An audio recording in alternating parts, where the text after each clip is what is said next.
All right, so let's talk about interviewing. So you got a position open and you're like, okay, I have one position or many positions to fill inside my business, but I don't even know where to start because every time I turn around, I'm interviewing somebody and it just is not working out. They're everything you don't want. So the first thing I'd have you look at is let's look at your post that you have out into the world. Like, what does the post say about the position? So you want to make sure that you are selling the position. So nobody wants to fold your laundry.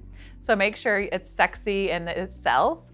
But another thing is, where are you posting it? Where do you have it? Is it on Indeed? Are you at the local cosmetology schools? Are you using your social media?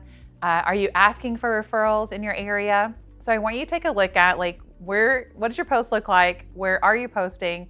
And then let's take a little bit of a conversation about what is the person that you're looking to hire? Like, what are the qualities of that person? So when I went to go to hire a position, I was attracting all of the wrong people. And I realized I first had to get clear about the qualities of a person that I wanted to hire. So the first thing that I was looking at was, okay, maybe I want them to be dependable, happy, joy, that they have a support system outside my salon, that there are these different qualities. And I'd love to list at least 10 qualities of my new hires so that whenever I am putting something out there and I run across the person, that I know that I'm interviewing the exact person for the job.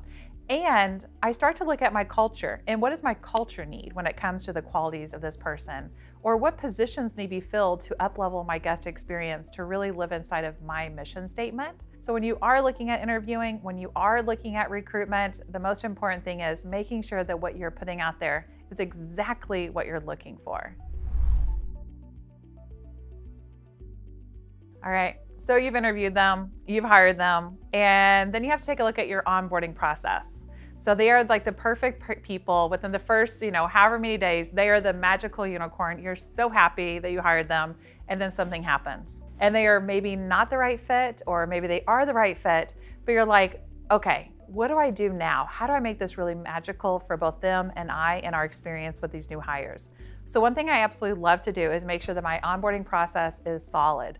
That from the moment that they start working for me, that I really talk about my culture and how important it is that we live inside of our values, that you're clear about my vision and where I'm headed inside this business. So anytime I hire a new person, within the first 2 hours of their experience of us is gonna be inside of an orientation with my manager.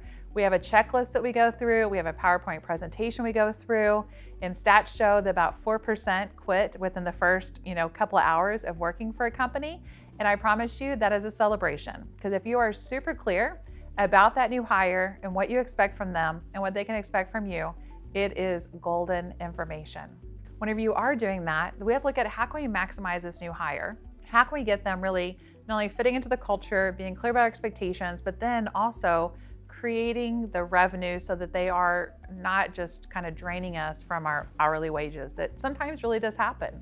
So when we're looking at this, we want to make sure and goal set with your new hires. So as we're training them, that they're also super clear from the moment that they start working for you that we are a goal-focused company, that we are looking at the type of goals from how much services you need them to be doing to the retail, if they are front desk, the importance of sales and service. So that your new hires are so clear from day one that this is what's expected of me when it comes to sales, and that they really start producing so that they pay for themselves inside of themselves. All right, so you hired this person and you're like, what is the career path that I need to take them down? I got you. So what I love to do, which does work for me, is this.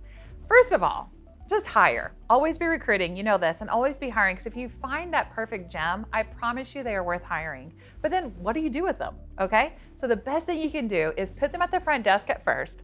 Let them learn the front desk for 2 weeks, for a month. So you're kind of like feeling them out to make sure that they are the right vibe. Now from there, they can then get hired into the position of like an assistant or even becoming a stylist on your floor or a spa technician. But you always want to make sure you put them at the front desk first. Even if they're eating away at your hourly payroll, I'm sorry, but it is worth it. Because you do not want to train people that are not worth training. And so if you put them at the front desk, you can kind of like, I don't know, date them for a little bit. Before you really invest in some advanced training for them. So when you hire a new hire, consider putting them at the front desk no matter what position they're going to be at.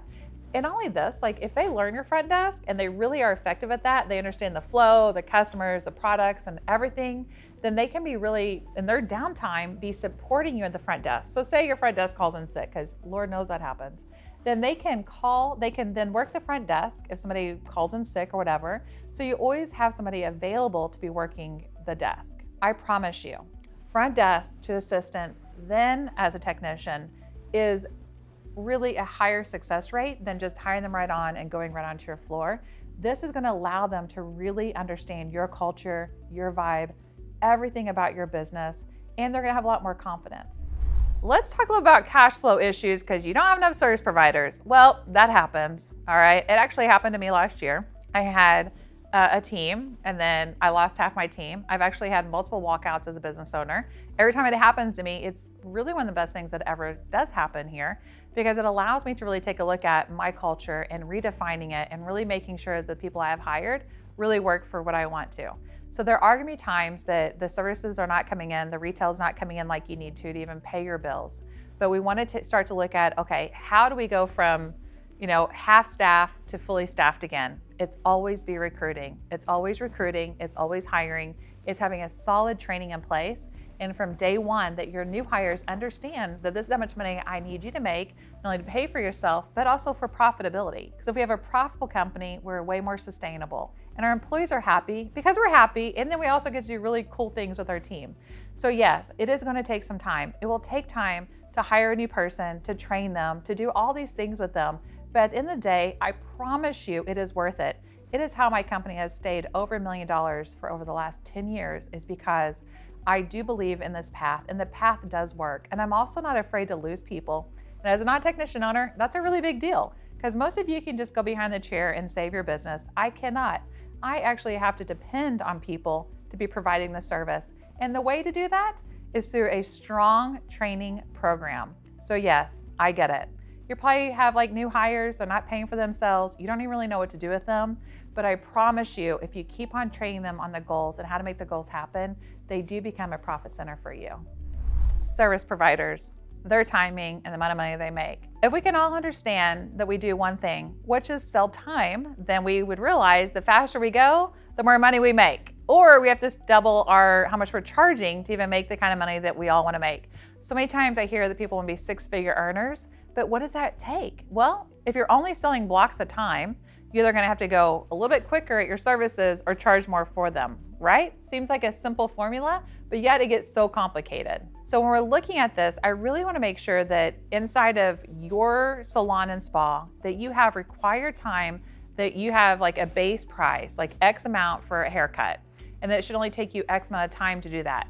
Anytime beyond that, you need to charge extra for it because really you are just selling time and blocks of time. So whenever you do have a new hire or you have service providers where they're taking 4 or 5 hours to do a hair color, by God, they better be charging for that. It is not fair for the company to be losing out because you decided to do a 4 or 5 hour hair color, but you didn't charge for it because you're too worried about the client's pocketbook. So it's very important that we train our team on this is how we do it here. This is the time frame in which you do it, and this is what you charge. If you go beyond that, you charge X amount. So our job is to teach them the business side of it. Their job is to make sure that their technical skills are aligned with the price point that you're looking for.